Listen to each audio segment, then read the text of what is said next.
Welcome to doctor care. ఈరోజు doctor కేర్లో back pain ఎందుకు వస్తుందో, అసలు బ్యాక్ పెయిన్ రావడానికి గల కారణాలు ఏమిటి, ఎలాంటి ప్రమాదకర స్థాయికి వెళ్తాయి, బ్యాక్ పెయిన్ వచ్చినప్పుడు మనం ఎలాంటి జాగ్రత్తలు తీసుకోవాలి, డాక్టర్ని ఎప్పుడు సంప్రదించాలి, పోస్ట్ డెలివరీ తర్వాత లేడీస్లో వచ్చే బ్యాక్ పెయిన్ దేనికి సంకేతం, ఇలాంటి విషయాల గురించి డిస్కస్ చేయడానికి ఈరోజు డాక్టర్ విజయ్ భాస్కర్ గారు ఎంఎస్ ఆర్థోపెటిక్ మనతో పాటు ఉన్నారు.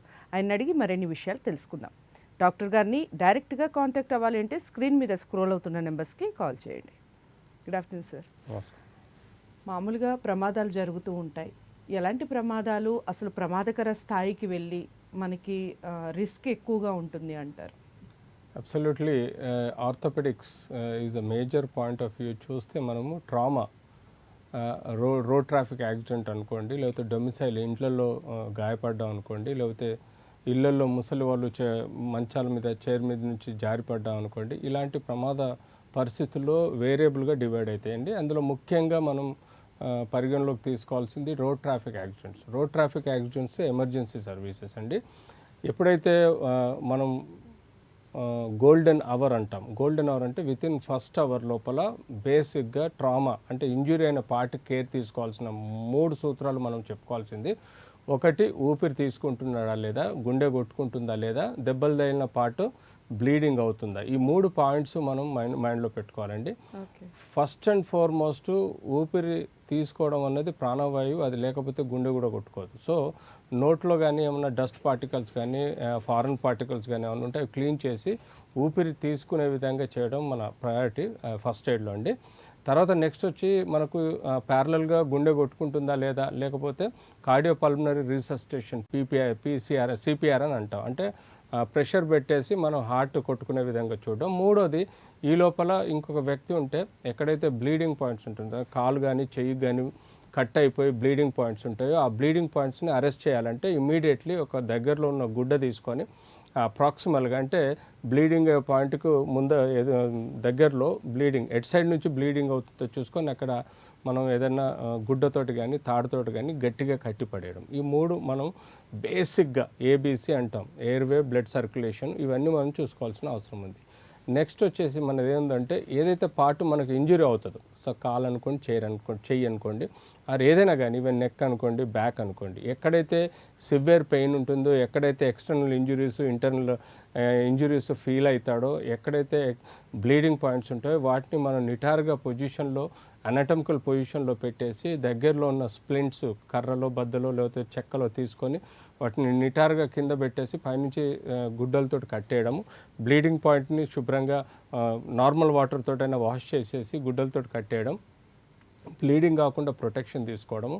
మీరు యాజ్ యూజువల్గా ఇంట్లో రెమెడీస్ ఉంటాయి, పసుపు పోస్తారు. పసుపు కూడా వన్ ఆఫ్ ద ఓల్డ్ టైమర్స్లో అది యాంటీబయాటిక్గా పరిగణలో తీసుకుంటారు కాబట్టి మీరు పసుపు వాడినా పర్వాలేదు, తప్పేం లేదు దానిలో అరెస్ట్ అవ్వడానికి బ్లీడింగ్. ఇలా కొన్ని జాగ్రత్తలు తీసుకుంటూ ఎర్లీగా నియర్ బై హాస్పిటల్కి షిఫ్ట్ చేయడం అనేది మేజర్ రోల్ అండి. సో అంతేకాకుండా స్ప్లింటింగ్ చేసేటప్పుడు ఎక్కడైతే మేజర్ దెబ్బ తగిలినో దానికి ఒక 6 ఇంచులు ప్రాక్సిమల్గా, 6 ఇంచులు డిస్టల్గా స్ప్లింటింగ్ చేసేసి సపోర్ట్ ఇచ్చేసి చేయడము.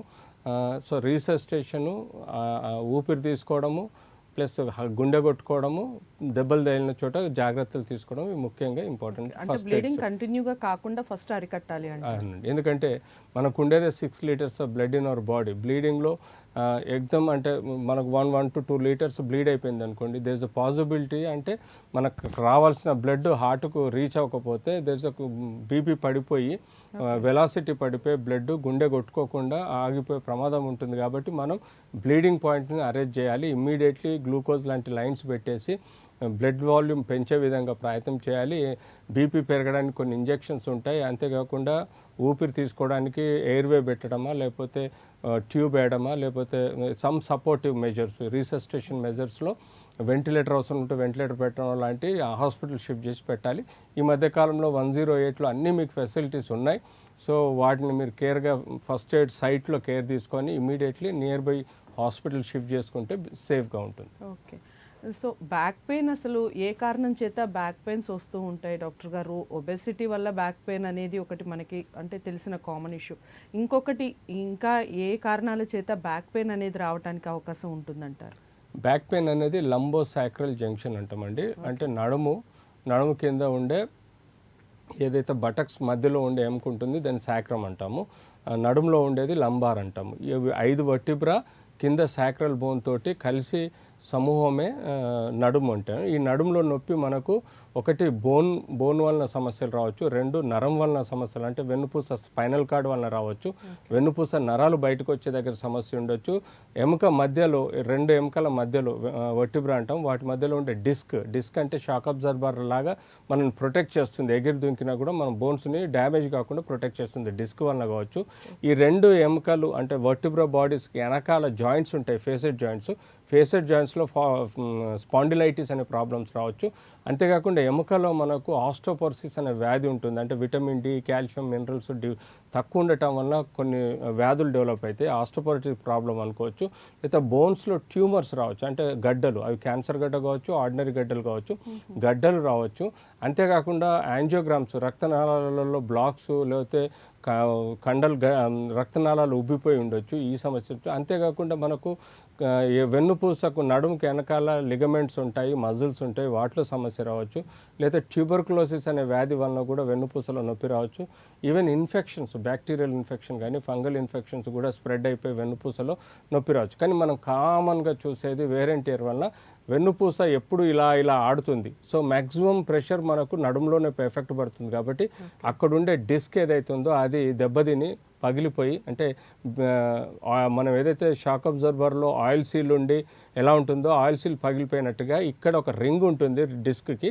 ఆ డిస్క్ పగిలిపోయినప్పుడు దానిలో నుంచి ద్రవం లాంటిది టిష్యూ బయటకు వచ్చేసి నరాన్ని నొక్కపోవటం వల్ల షియాటికా లాంటి ప్రాబ్లమ్స్ రావచ్చు. లేదంటే వెన్నుపూస ట్రావెల్ చేసే కెనాల్ స్టెనోసిస్, అంటే దానిలో ఉండే స్పేస్ తక్కువ అవటం వల్ల వెన్నుపూస ఒత్తిడికి లోనే కూడా సెంట్రల్ కెనాల్ స్టెనోసిస్ అంటాం. తద్వారా కూడా వెన్నుపూసలో పెయిన్స్ రావచ్చు. వీటన్నిటిని మనం ఎక్స్రే, సిటీ స్కాన్, ఎంఆర్ఐ, కొన్ని రక్త పరీక్షల ద్వారా మనం తెలుసుకోవడం జరుగుతుంది. ఓకే, మామూలుగా బోన్ పెరిగింది అంటూ ఉంటారు కదా డాక్టర్ గారు, అసలు బోన్ పెరిగింది అనేది ఎంతవరకు నిజం అంటారు? అంటే బోన్ పెరిగితే ఒకవేళ ఎలాంటి చికిత్సా విధానం అనేది అసలు అందుబాటులో ఉంది? కామన్గా బోన్ పెరగడం అన్నది ఇంగ్లీష్లో మన మెడికల్ టర్మినాలజీలో ఎగ్జోస్టోసిస్ అంటామండి. అది కామన్గా చాలా రేర్గా పిల్లలలో గ్రోయింగ్ ఏజ్లలో కొన్ని ఎముకలు అబ్నార్మల్గా పెరగడం జరుగుతుంది. అది వేరవుతే యూజువల్గా వేరెంట్ ఇయర్లో ఏమవుతుందంటే జాయింట్స్లలో లేకపోతే నడుములలో ఒక సైడు వేరెంట్ ఇయర్ వల్ల అరిగిపోయి ఇంకో సైడు ఎముక ఒక సైడు పైకి వచ్చినట్టు కనబడుతుంది. సో అది ఆస్టియోఫైట్స్ అంటామండి. ఈ ఆస్టియోఫైట్స్ ఏవైతే ఉన్నాయో అవి మనకు అనాటమికల్గా అబ్నార్మల్ ప్రెషర్స్ పెట్టి మన నర ఒత్తిడి కానీ లేకపోతే లిగమెంట్ ఒత్తిడి కానీ కండరాల ఒత్తిడి వలన కొన్ని పెయిన్స్ వస్తుంటాయి. సో యూజువల్గా మనం సపోజ్ మోకాల్లోని ఎముక పెరగడం అనుకోండి, సపోజ్ అందులో ఉండే డిస్క్ కానీ అందులో ఉండే కార్టిలేజ్ కానీ డ్యామేజ్ అవుతూ ఉంటే అయిన తర్వాత ఒక ఎముక ఇంకోటి ఎముక రాసుకొని ఒక మధ్యలో రాసుకోవటం వలన సైడ్స్కి ఎముకలు ఇలా ఆస్టియోఫైట్స్ లాగా పెరిగిపోతాయి. ఆ పెరిగిపోయిన ఆస్టియోఫైట్స్ పక్కనున్న కండరాలు, లిగమెంట్స్, నరాల మీద ఒత్తిడి తీసుకొచ్చి నొప్పి రావడం మొదలవుతుంది. సో పిల్లలలో వచ్చే ఎగ్జోస్టోసిస్ని ఏదైతే అబ్నార్మల్ గ్రోత్ ఉంటుందో దాన్ని మనం కట్ చేసి తీసేయచ్చండి. మళ్ళీ పెరిగే అవకాశం ఉంటుంది, కానీ అది ఎప్పుడైతే ప్రెషర్ వస్తుందో ఆ ప్రెషర్ని రిలీవ్ చేయడానికి కట్ చేసి తీయాలి. అది మళ్ళీ వచ్చినా రాకుండా టైప్ ఆఫ్ ట్రీట్మెంట్ ఈ సర్జరీ అండి. బట్ ఏదైతే పెద్దవాళ్ళల్లో ఎముక పెరగడం అంటామో దాన్ని ఆస్టియోఫైట్స్ అంటాము. ఆస్టియోఫైట్స్ని మనం యూజువల్గా డిస్క్ మార్పిడి చేయాలనుకున్నప్పుడు, లేకపోతే మనం ఎగ్జాంపుల్ ఇంజన్లో బేరింగ్ మార్చుతాము, ఎప్పుడైతే బేరింగ్ అరిగిపోతుందో అలానే మోకాల్లో కూడా మనం బేరింగ్ లాగానే ఒక డిస్క్ మారుస్తాం. అంటే అందులో ఉండే టోటల్ని రీప్లేస్మెంట్ అంటాం. అవి పాలీఇథిలిన్, మాలిబ్డినం, హై డెన్సిటీ ప్లాస్టిక్స్ తయారు చేయబడిన ఏవైతే రీప్లేస్మెంట్స్ ఉంటాయో అవి చేసినప్పుడు ఈ ఎడ్జ్ పెరిగిపోయిన ఎముకలు ఆస్టియోఫైట్స్ని మనం శుభ్రంగా నీట్గా కట్ చేసి దాని మధ్యలో కట్స్ తీసుకొని ఈ రీప్లేస్మెంట్ జాయింట్ చేసి దానికి మనం బోన్ సిమెంట్తో సెట్ చేయడం జరుగుతుంది. ఓకే, సో మనకి మామూలుగా దెబ్బలు తగిలినప్పుడు చీమ్ పట్టడం అలా జరుగుతూ ఉంటుంది. దాన్ని నెగ్లెక్ట్ చేయటం వల్ల బోన్కి ఏమన్నా ఇన్ఫెక్షన్స్ వచ్చే అవకాశాలు ఏమన్నా ఉన్నాయంటారు? అబ్సల్యూట్లీ రైట్ అండి. ఈ కాలంలో బాడీలో ఎక్కడ ఇన్ఫెక్షన్ వచ్చినా యాంటీబయాటిక్ అండ్ సర్జరీ చేయటం వల్ల మనం రికవరీ చేయొచ్చు. కానీ ఎముకల్లో ఎప్పుడైతే ఇన్ఫెక్షన్ వస్తుందో దాన్ని ఆస్టియోమైలిటిస్ అంటామండి. దానిలో అక్యూట్ ఆస్టియోమైలిటిస్, క్రోనిక్ ఆస్టియోమైలిటిస్ అని 2 భాగాలుగా ఉంటుంది, బోన్ చీము పట్టడాన్ని. సో యూజువల్గా ఏమవుతుందంటే కండరాలలో కానీ చర్మంలో కానీ ఇంకా ఇతరత్ర అవయవాల్లో ఇన్ఫెక్షన్ వచ్చినా కూడా అది వితిన్ అప్రోప్రియేట్ యాంటీబయాటిక్ ఇవ్వటం వలన, అంటే ఏదైతే బ్యాక్టీరియా ఎఫెక్ట్ అయిందో దానికి అప్రోప్రియేట్ యాంటీబయాటిక్ ఇవ్వటం వల్ల రికవరీ అవ్వడానికి 1 రోజులు పట్టవచ్చు, 2 నెలలు పట్టవచ్చు, రికవర్ అవుతారు. కానీ బోన్ ఇన్ఫెక్షన్ ఒక్కసారి దాన్ని అక్యూట్ ఆస్టోమైటిసా క్రోనిక్ ఆస్టోమైటిస్. అక్యూట్ ఆస్టోమైటిస్ అంటే సపోజ్ మీరు సర్జరీ చేసిన తర్వాతనో లేకపోతే దెబ్బ తగిలిన తర్వాతనో ఇమీడియట్లీ ఎక్కడైతే ఇన్ఫెక్షన్ వచ్చి బ్యాక్టీరియా పస్ ఫామ్ అవుతుందో దాన్ని అక్యూట్ ఇన్ఫెక్షన్ అంటామండి. కొంతమందికి లాంగ్ టర్మ్ అదే ఇన్ఫెక్షన్ కంటిన్యూ అయినా లేకపోతే కొన్ని ఇడెన్ ఇన్ఫెక్షన్స్ స్పైన్లో కానీ ఇతరత్ర బోన్స్లో ఉండి అవి స్లోగా బయటపడి అవి సంవత్సరాల కొద్దీ మనం ఏడిపించినా కూడా వాటిని మనం క్రోనిక్ ఇన్ఫెక్షన్స్ అంటాం. సో దీర్ఘకాల ఇన్ఫెక్షన్స్ అంటాం. సో ఈ రెండింటిని మనం బేరీజ్ చేసుకొని కరెక్ట్ దానికి యాంటీబయాటిక్ ఇచ్చి ట్రీట్ చేయాలి. లేదంటే చీంబట్టిన ఎముకని మొత్తం కట్ చేసేసి ఎలిజరో సిస్టమ్ ద్వారా దాన్ని కంప్రెషన్ ఇచ్చేసి ఆర్ యూనిలాటరల్ ఎక్స్టర్నల్ ఫిక్సేటర్ ద్వారా దానికి ఎముకని కంప్రెషన్ ఇచ్చి ఇంకో దగ్గర లెంతనింగ్ చేయటం వల్ల మనం ట్రీట్ చేయొచ్చండి. డెఫినెట్లీ క్రోనిక్ ఆస్టోమైటిస్ కానీ అక్యూట్ ఆస్టోమైటిస్ అంత ఈజీగా వదలదు. దానికి తీసుకోవాల్సిన జాగ్రత్త తీసుకుంటూ అప్రాపరేట్ యాంటీబయాటిక్ అప్రాపరేట్ ట్రీట్మెంట్ ఇస్తూ అప్రాపరేట్ సర్జరీ సరైన టైంలో చేయగలిగితే తప్పకుండా ఈ బోన్ ఇన్ఫెక్షన్ నుంచి కూడా బయటపడే అవకాశం ఉంటుంది. అయితే డాక్టర్ గారు ఇప్పుడు మీరు సర్జరీ అన్నారు కాబట్టి ఒక చిన్న క్వశ్చన్, సర్జరీ అయినప్పుడు మనకి మామూలుగా డయాబెటిక్ పేషెంట్స్ ఉంటారు, వాళ్ళకి ఒక్కొక్కసారి తగ్గకపోవటం వల్ల వాళ్ళకి ఇంకా ఇన్ఫెక్షన్ పెరిగే అవకాశాలు ఉంటాయంటారా? వాళ్ళు ఎలాంటి జాగ్రత్తలు తీసుకోవాలి ముఖ్యంగా డయాబెటిక్ పేషెంట్స్? అబ్సల్యూట్ అండి, మంచి క్వశ్చన్ అడిగారు. ప్రజలకు ఈ విషయంలో అవగాహన అవసరం ఉంది. డయాబెటీస్ అన్నది మోస్ట్ డేంజరస్ అండి. ఫాస్టింగ్ 100, పోస్ట్ లంచ్ 180 to 200 లోపల మీరు షుగర్ మెయింటెనెన్స్ చేయకపోతే మీ బాడీలో ఏ వైరస్ కానీ బ్యాక్టీరియా కానీ లేకపోతే ఏ ఫంగల్ ఇన్ఫెక్షన్స్ కానీ even tuberculosis any infections aggravate అవుతాయి. అంటే దానిలో ఉండే మైక్రో ఆర్గానిజమ్స్ లెవెల్స్ పెంచేసుకుంటాయి. ఎందుకంటే మన బాడీలో మనకు అవసరంకు మించి గ్లూకోజ్ లెవెల్స్ ఉన్నప్పుడు ఆ గ్లూకోజ్ను టిష్యూస్ కానీ లేకపోతే ఆర్గానిజమ్స్ కానీ లేకపోతే పెథోజెన్స్ కానీ అవి తీసుకొని అవి వ్యాప్తి చెందుతూ ఉంటాయి. సో దానివల్ల ఏంటంటే డయాబెటీస్ కంట్రోల్ లేని వాళ్ళకు ఇన్ఫెక్షన్ పెరిగే అవకాశం ఉంటుంది. డయాబెటీస్ కంట్రోల్ లేని వాళ్ళకు టిష్యూ హీలింగ్ సరిగ్గా ఉండదు. డయాబెటీస్ లేని వాళ్ళకు ఎముకలో గూడు కట్టుకునే స్ట్రెంగ్త్ తక్కువ అయిపోతుంది. సో డయాబెటీస్ ఉన్నవాళ్ళు అప్రోప్రియేట్ కావాల్సి ఇన్సులిన్ ఇంజెక్షన్ పెట్టైనా ఆపరేషన్లో కానీ దెబ్బ తగిలినప్పుడు కానీ ఆపరేషన్ తర్వాత కానీ ఇన్సులిన్ సపోజ్ ఒకసారి ఇన్సులిన్ వాడితే జీవితాంతం వాడాల్సిన అవసరం లేదండి. ఆపరేషన్ టైంలో 1 వారము 2 వారాలు 3 వారాలు ఇన్సులిన్ పెట్టుకొని అప్రోప్రియేట్ హీలింగ్ టైం అయ్యే లోపల మనం ఇన్సులిన్ పెట్టుకొని దాన్ని రికవరీ అయిన తర్వాత మళ్ళీ యథావిధిగా మీరు మాత్రలకు వెళ్ళొచ్చు. కాబట్టి డయాబెటిక్ వాళ్ళు భయపడొద్దు. ఎప్పుడైనా మేజర్ ఇష్యూస్ వచ్చి షుగర్ కంట్రోల్లో రాకపోతే టెంపరీగా అయినా ఇన్సులిన్ తీసుకొని తగిలిన దెబ్బల్ని కానీ చేసిన ఆపరేషన్ కానీ సక్సెస్ అవ్వడానికి కోఆపరేట్ చేయాలి. ఇన్సులిన్ కంపల్సరీ వాడాలి. డైటరీ కంట్రోల్ ఉండాలి. డయాబెటాలజిస్ట్ కేర్ తీసుకోవాలి. అదర్వైజ్ ఈ మనకున్న సమస్య డబల్ అయ్యే ప్రమాదం ఉంటుంది. అది ఫెయిల్ అయ్యే అవకాశం అంటే కాంప్లికేషన్స్ వచ్చే అవకాశం ఉంటుంది. కాబట్టి ఎప్పుడైనా మనం డయాబెటీస్, హైపర్ టెన్షను, కొన్ని క్రోనిక్ డిజీజెస్ ఉంటాయి, వాటిని మనం జాగ్రత్తగా కంట్రోల్ చేసి మెదలాల్సిన అవసరం ఉంటుంది. ఓకే. సో ఇప్పుడు మామూలుగా నడుము నొప్పి అనే దానికి మనకి పోస్ట్ డెలివరీ తర్వాత చాలామంది లేడీస్ నడుము నొప్పితో బాధపడుతూ ఉంటారు. అపోహ కావచ్చు, అదే నిజం కూడా కావచ్చు, అనస్థీషియా వల్ల అనస్థీషియా ఇస్తారు ముఖ్యంగా సర్జరీ జరిగిన వాళ్ళకి, దానివల్ల నడుము నొప్పి వస్తుంది అన్న ఒక టాక్ కూడా ఉంది. అసలు అదెంతవరకు నిజం అంటారు? నడుము నొప్పి రావడానికి గల కారణాలు ఏంటంటారు?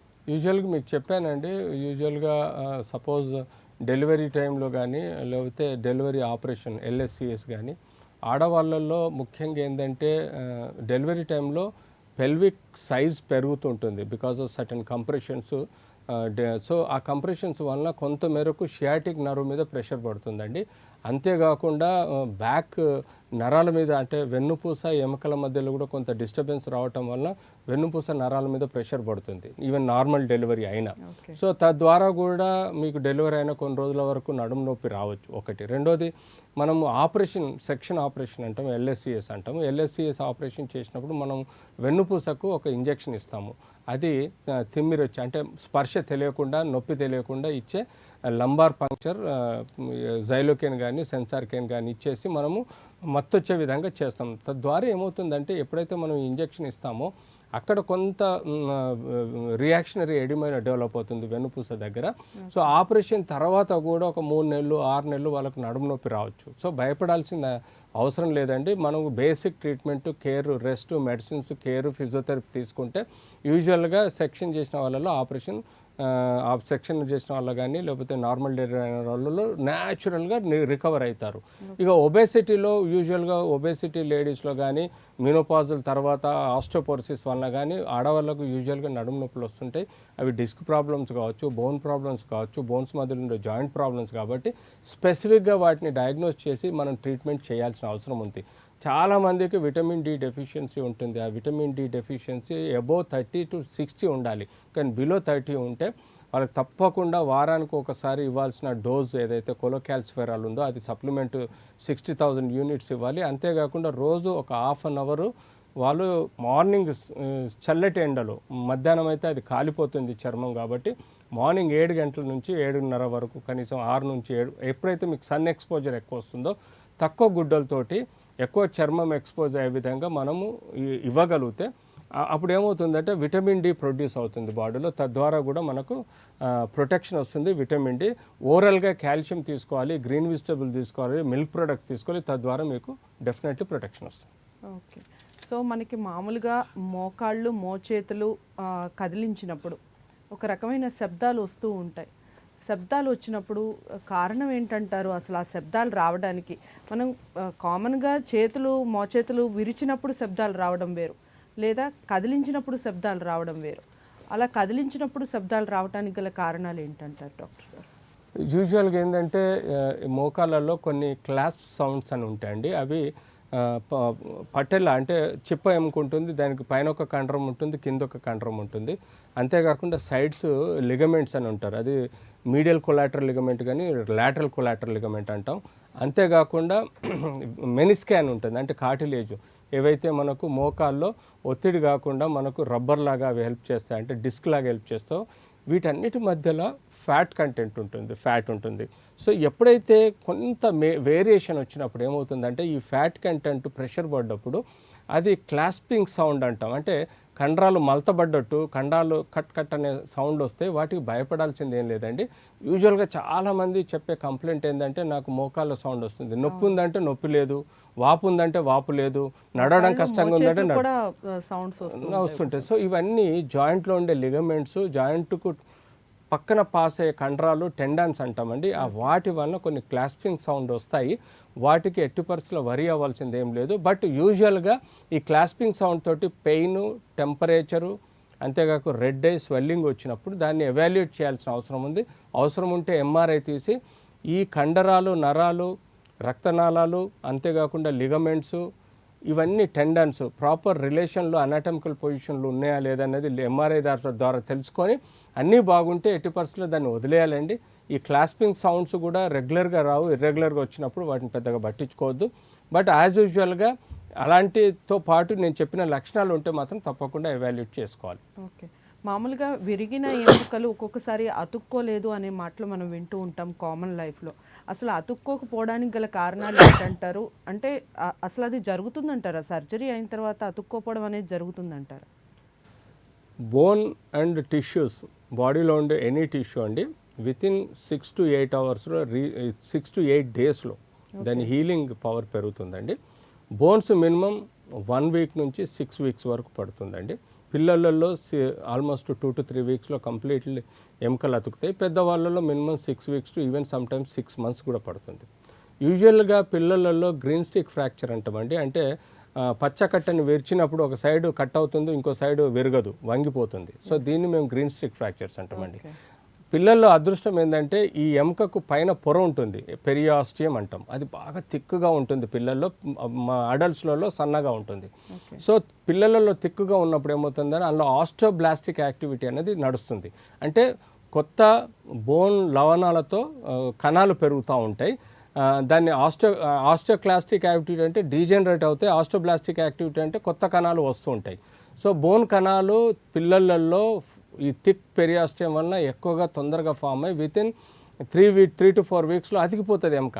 అదే పెద్దవాళ్ళల్లో ఇది తిన్నుగా ఉంటుంది, దానిలో ఆస్టోబ్లాస్టిక్ యాక్టివిటీ తక్కువ ఉంటుంది, అంతేకాకుండా అది ఈజీగా కట్ అయిపోతుంది. అదే పిల్లలలో పెరియాస్టమ్ కట్ అవ్వదు, అలా ఉండిపోతుంది కాబట్టి. So this is the difference. So అడల్ట్స్లో మనం యూజువల్గా మ్యాల్యూనియన్ అంటే వంకరగా ఎముకలు అతకడం ఒక కాంప్లికేషన్ అయితే, నాన్ యూనియన్ అంటే ఎముక అతక్కపోవడం అవుతుంది. ఈ రెండిట్లలో మ్యాల్యూనియన్ సరిచేస్తే యాక్టివిటీలో ప్రొఫెషనల్గా కానీ నడకలో కానీ పనులు చేయడంలో సక్రమంగా ఉంటుంది.